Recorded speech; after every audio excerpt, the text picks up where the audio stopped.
Mám tady podnikám oblasti podnikatelského poradenstva. České English. Prečo ľudia si to robíme po slovensky.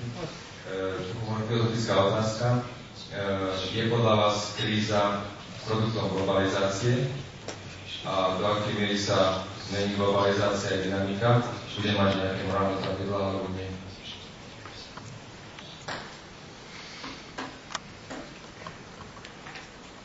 A few words about globalization. Globalization, of course, is not a new thing. It's been going on since about the time of the Roman Empire. What we see in history, I think, is a tendency for globalization to speed up and slow down at different points in history.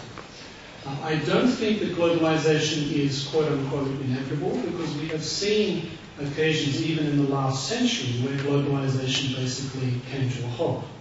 In 1914, John Maynard Keynes wrote a book in which when he wrote his book, The Economic Consequences of the Peace, which was published in 1919, he described the situation before the First World War that we would recognize today as being a world of a global economy. He talked about the English gentleman who would get up in the morning, who would order his newspaper, who would trade some stocks in international markets around the world, who would then get on a boat and go to another country and did not require a passport. So actually, in many respects, up until 1914, the world was an extremely globalized place to live. And of course, the First World War brought that to an end. And many of the economically interventionist, even economically autarkic policies adopted by many governments after the First World War really killed off globalization for quite some time. Now, of course, since the late 1970s, we've seen a new type of economic globalization emerge. Now, what does this mean in terms of the financial crisis? What it means is that if all markets are interconnected, that growth flows through the economy. It means the world economy. It means that there is a more efficient allocation of resources, both material, intellectual, and human, throughout the globe. That's a good thing. The downside is that when a major economy such as the United States or the European Union starts to suffer, the rest of the world suffers as well. The temptation, of course, is, and I think that is part of what's happened with the financial crisis, that who would have thought that 30 years ago that an overinflated American housing market would have contributed to one of the biggest recessions, global recessions, that we have seen since the Great Depression. That gives you an example of how interconnected markets are, and that when a big part of that market starts to have a problem, everyone else has an effect. Everyone else is affected by that. Does this mean, does the current crisis, is that an argument for a return for protectionism? Is that an argument for a return to closed policies? I don't think so. Because I think that those policies actually only exacerbate the problem. And that if one is going to have a global economy, then you have to be willing to endure a global recession so that the global economy is corrected just like a domestic economy. It means that there are implications from someone over-leveraging their house or over-leveraging their assets in a merchant house in New York that has implications for people in Slovakia. That's what a global economy means. But it also means that when the economy in the United States or elsewhere is prospering, it usually means that the economy in Slovakia or China or India is also prospering. And the other thing which I like to remind people about with globalization is that the number of people who have been brought out of abject poverty into relatively comfortable material lives through the process of globalization is truly astounding. It's astounding both in terms of numbers and also at the pace that has occurred.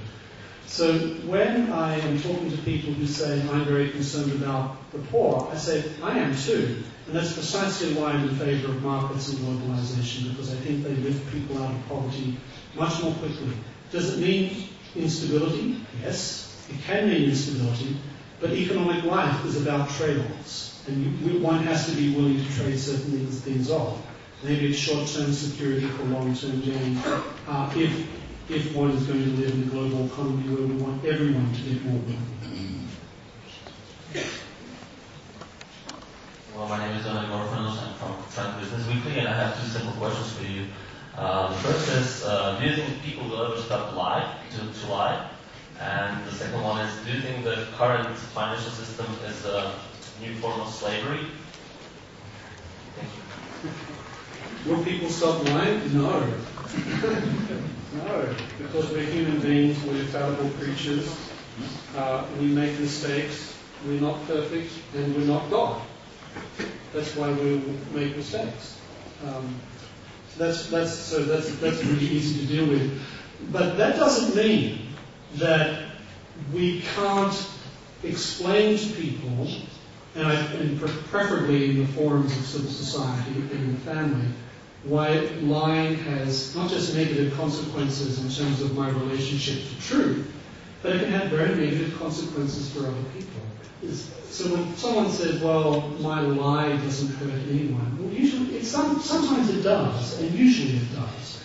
So people, for example, who I mentioned, who lied on their mortgage application, I'm sure they never thought that this would produce hardship for people thousands of miles away, but it certainly did at some level. So I think that it explains to people why lying is wrong, and to keep explaining them to that, despite the fact that lots of people will continue to do it, is a worthwhile and very noble and very moral enterprise. Do I think the new financial markets are a form of slavery? The current financial system is a form of slavery. Well, slavery is a very strong word.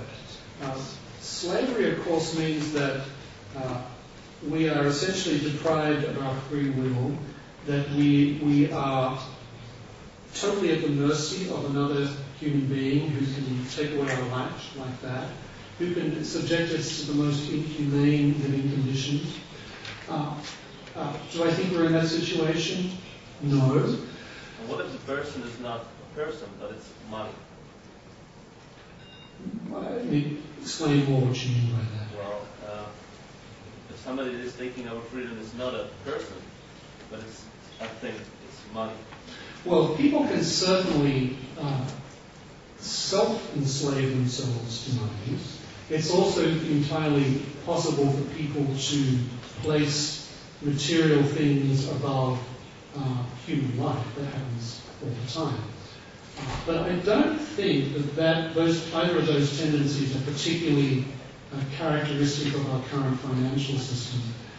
I think that it's not so much that the current financial system is a form of slavery. I would argue that it's actually not free enough. The system itself is not free enough because it is so distorted. This is true just as much in the United States as it is in the European Union. It is so distorted by government intervention, which produces all sorts of negative incentives for people to behave badly and to do precisely some of the things that I think you're referring to. That is really, I think, what is far more characteristic of our current financial system than globally, so to speak, than slavery, so to speak. Brendan Wilson here. I was wondering if you could comment on globalization. Let me explain. To me, globalization is not, as you put it, interconnection of trade and business and so on. To me, it's company X coming to usually a foreign country, corrupting the local officials and getting, free land, tax deferment, and so on. And it doesn't happen just in Slovakia, where we have a lot of car business. But it has happened in the United States, where Mercedes-Benz came and offered to, I think, like 13 different states to put a plant there.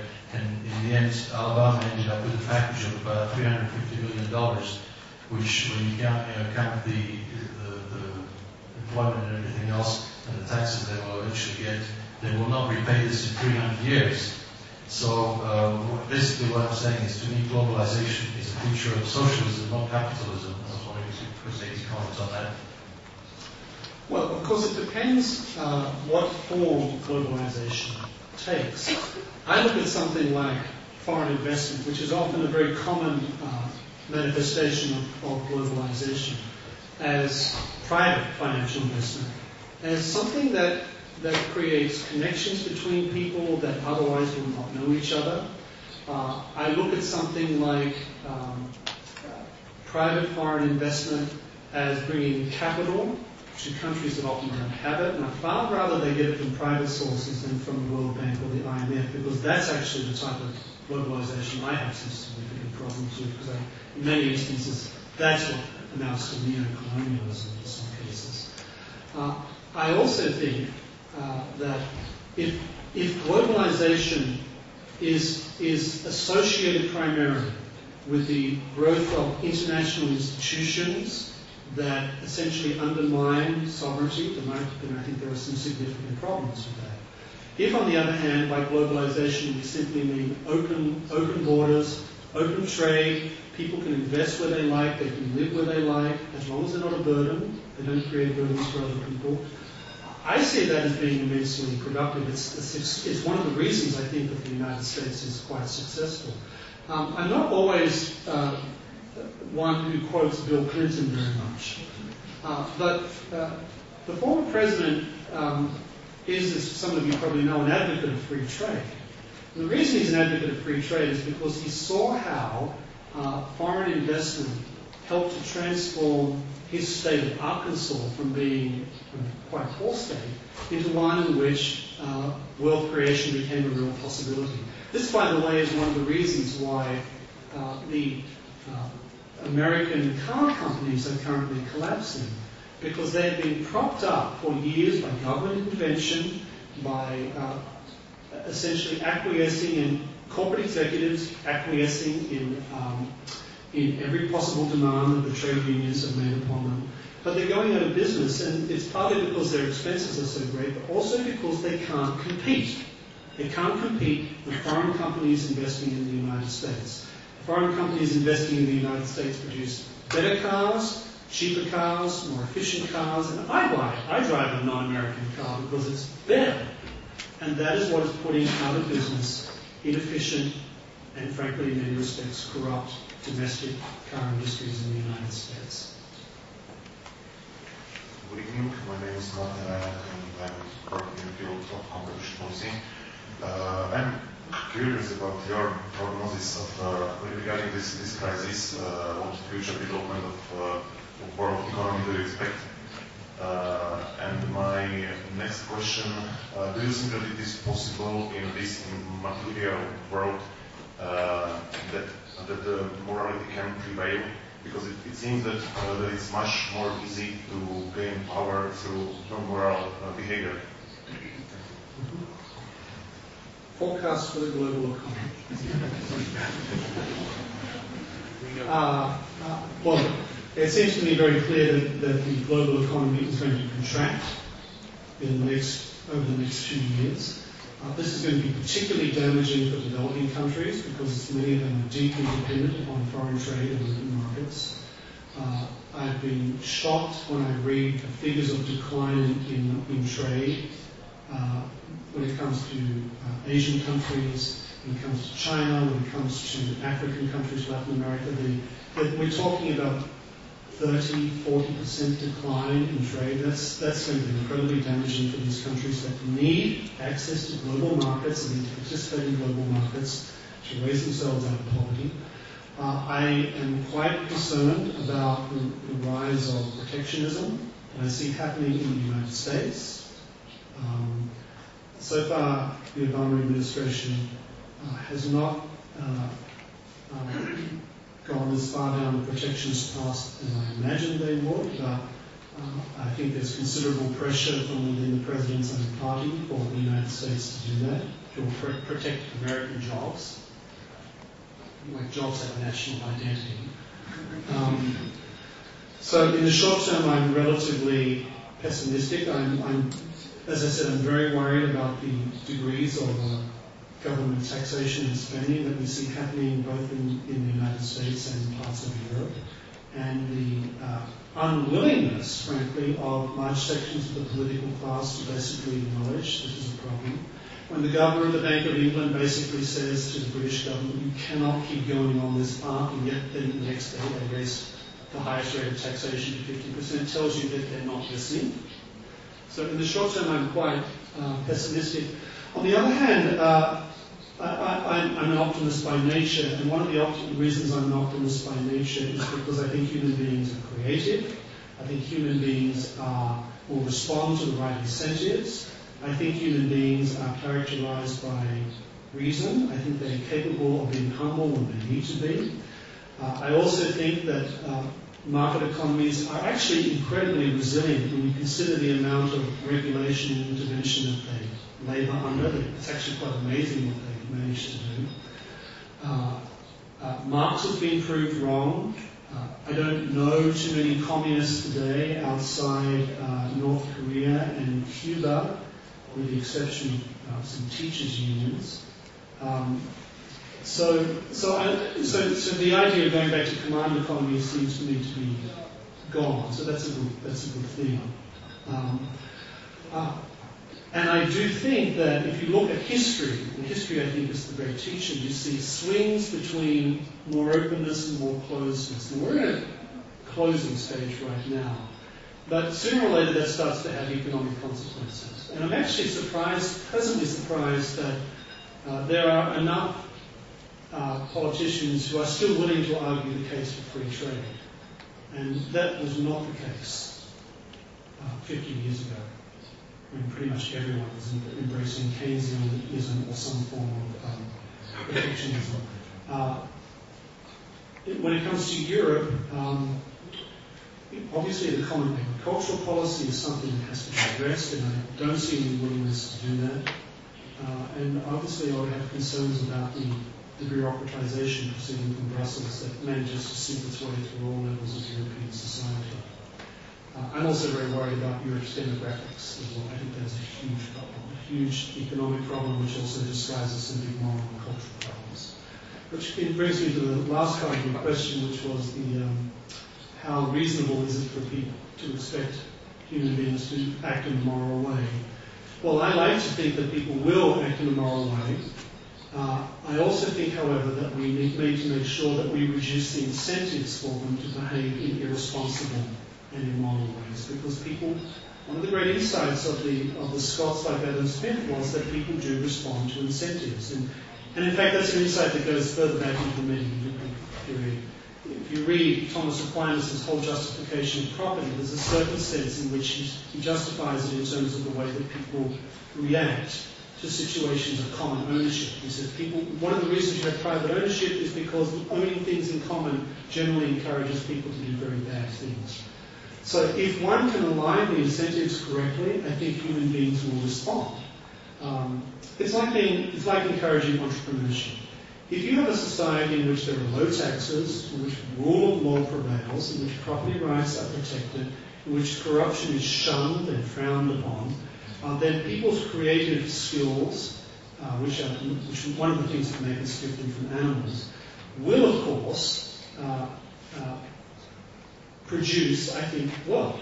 On the other hand, if you live in a society in which the incentives are skewed towards the acquisition of political power, then people's entrepreneurial instincts are not directed into the economy, they get directed into politics.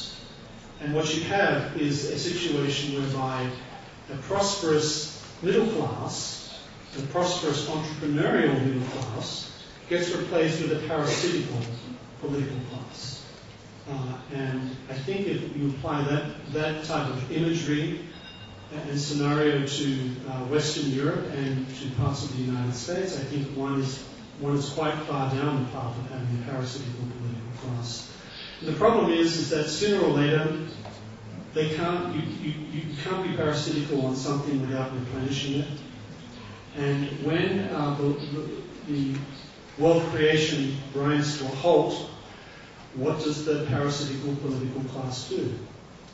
Well, they do what Chavez does in Venezuela. You blame the people who are still producing wealth, and you confiscate more of their wealth.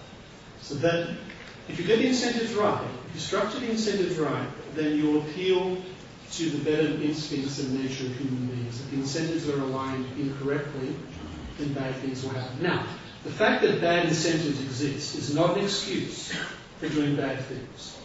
Let me make that very clear. The morality of the action lies in the nature of the act itself.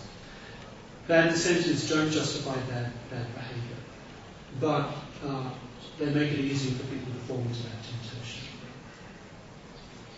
Prosím, poslednú otázku.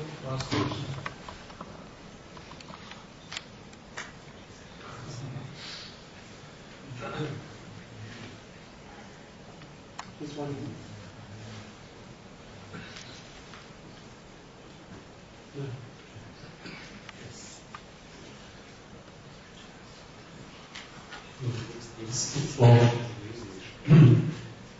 Very recently I read about this region as a region of no man's land.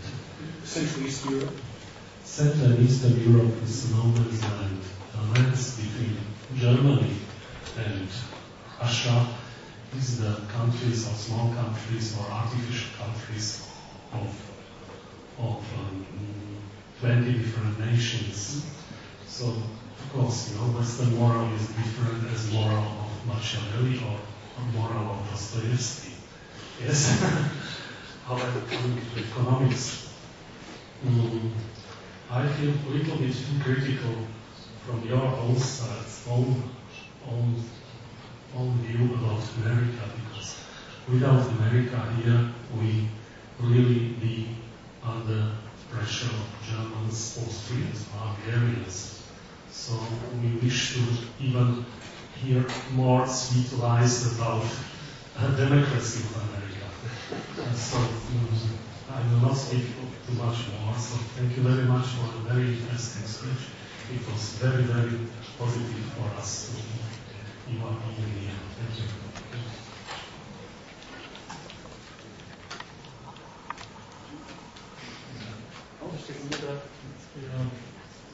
I'm sorry to be the late one. In your lecture, you mentioned that Fed had not to intervene into private insurance companies or private money companies. I said they should have, and they have. Yeah, but this is my question. What is your opinion? Has Fed and American government to let, for example, AIG go bankruptcy or not? What is intervention? Legal, not legal, or what is necessary, or will be better when they come to bankruptcy and they rise again and will be more healthy? That's a good question. Let me just quickly explain some of the particularities of the AIG situation. AIG, the biggest insurance provider in the United States, which means it's the biggest insurance provider in the world, most of the company was sound. Most of the company was actually very healthy, but it was running a hedge fund. AIG, the insurance company, was running a hedge fund. And it does seem to me that there's actually a good case to make that if you're going to have a hedge fund, you separate it off from other parts of the company so that its activities don't affect other parts of the company, or you just don't allow a company that's doing insurance to also do hedge fund business. I mean, it seems to me that there are ways that one can rule these things out. So that's to deal with that. And that's the irony, is that the Federal Reserve basically intervened to prevent the collapse of AIG, not because most of AIG was unhealthy, but because the hedge fund part was particularly unhealthy. That's why it intervened. But my general view is that rather than having intervention, you're much better off, generally speaking, having structured bankruptcies. Because the purpose of bankruptcy, it has a very negative connotation, but basically bankruptcy allows a fiscally unresolvable situation to be legally resolved. And it means that there's a consideration of justice, of who is owed what. There's an ability to remove restrictions that are impeding the company, for example, from adjusting. One of the reasons that in the United States that the car companies are resisting going into bankruptcy is because they know that will mean that all the agreements that the companies have made with the unions are then now null and void. And the companies can restructure as they fit. and the unions are so powerful that they are resisting this because they know that bankruptcy means they are out of the picture, means that they no longer control what's going on. So there's immense political pressure against some companies, particularly those that are closely intertwined with unions, from going down this path of bankruptcy. But that is generally the way that I think most of these situations should be resolved, because either you do that or you have the American government in one form or another continuing to maintain a huge stake in an insurance company. And in the long term, I just do not think that is a very healthy situation. Insurances should not be something that government necessarily needs to be involved in. I think it's very much something that should be done by the private sector. And we know that companies, and you who have lived in Slovakia, you know this, the companies that are owned by the government generally, over time, don't do very well.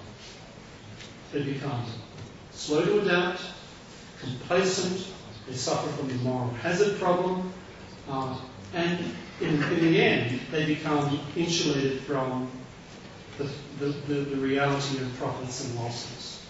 It's a great check on irresponsible behavior. If you start making losses, usually if you're a private company, you either go out of business or people will come in and restructure you and reorganize you. But that doesn't happen with government-owned companies. I always like to remind people, Fannie Mae and Freddie Mac, the two big insurance giants who are so much responsible for this mess, not privately owned organizations, government-sponsored enterprises. Most people don't realize that. You say, you do understand that Fannie Mae and Freddie Mac are products of the American government. Most people think they're private companies, but they're not. They're government organizations, and they suffer from all the problems that I've just mentioned of government-owned organizations. To, že už musím skončiť našu diskusiu. V každom prípade, okrem iného, bolo zaujímavé dnes vypočuť si aj odkazy škótskych mysliteľov. Určite Adam Smith by sa potešil, keby nás počul. A ak sme hovorili dnešným slovníkom o globalizácii, tak určite povedal, že ak hovoríme o spontánnom procese, tak to je to isté ako slobodný trh na celom svete.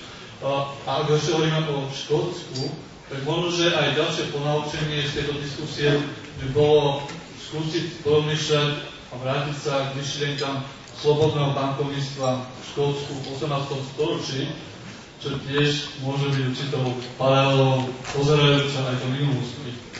Tým, aby sme mohli vylepšiť našu budúcnosť. V každom prípade teším sa, že v takom zlom počasí ste prišli. Teším sa vašej diskusii a ďakujem za účasť. Ďakujem našim partnerom, ďakujem našmu spoluorganizátorovi Stálej konferencie občianskeho inštitútu a osobitne ďakujem našemu hostovi Samuelovi Greggovi za veľmi peknú prednášku a výborné odpovede. Ďakujem.